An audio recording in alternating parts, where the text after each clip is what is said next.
This one's getting a new quarter panel. The whole panel's completely destroyed.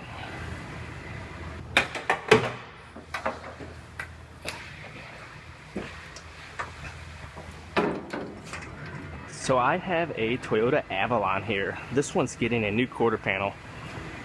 The whole panel's completely destroyed. Down here as well.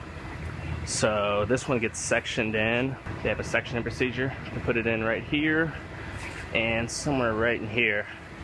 I have the new panel, so I'll put this all the way where the panel comes. This is how the panel comes, just like this. I'll seam this in right here, and then it'll go right around here. And the reason they make a sectioning procedure to put it in here is if you put the whole piece in, it goes underneath the roof, so you'd have to put a roof on it as well.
So I have the new quarter panel sitting on here now, and I overlapped it. I cut the new panel long and I cut the car short, so it's overlapped right here by about an inch or so. Same thing down here. So what I'm gonna do, I'm gonna scribe the car all the way across, and then I'll lift this panel back off and I'll make my cut. Then I'll have two perfect cuts.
Well, I got this one all fit together. My trunk gaps all line up and look good. Door gaps look good. So I'm going to take this one back apart. I gotta lift that panel back off because I gotta put some seam sealer on the backside. And I will go ahead and I will put this on permanently.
So the majority of Toyota's designs of their cars is actually very good. I like working on their cars.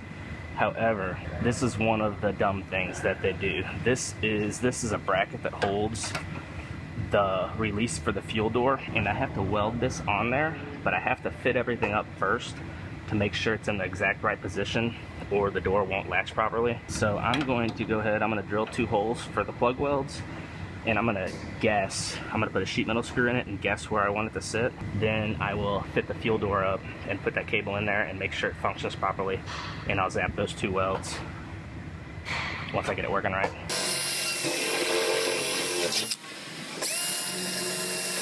I'm going to first use some vice grips to hold it in place, and then I'll put a sheet metal screw because the vice grips will be in the way of the fuel door.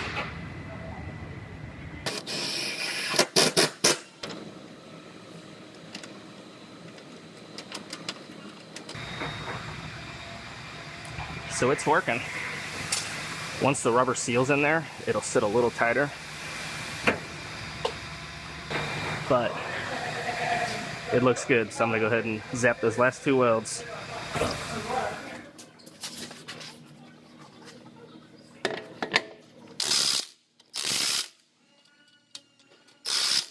I just about have this one wrapped up. It just needs a little bit of fill work on the 2 seams. I'm going to send it over to Eric to wrap that up and get it in primer, and then it'll be off to the paint shop to get painted. So that's a wrap on this one.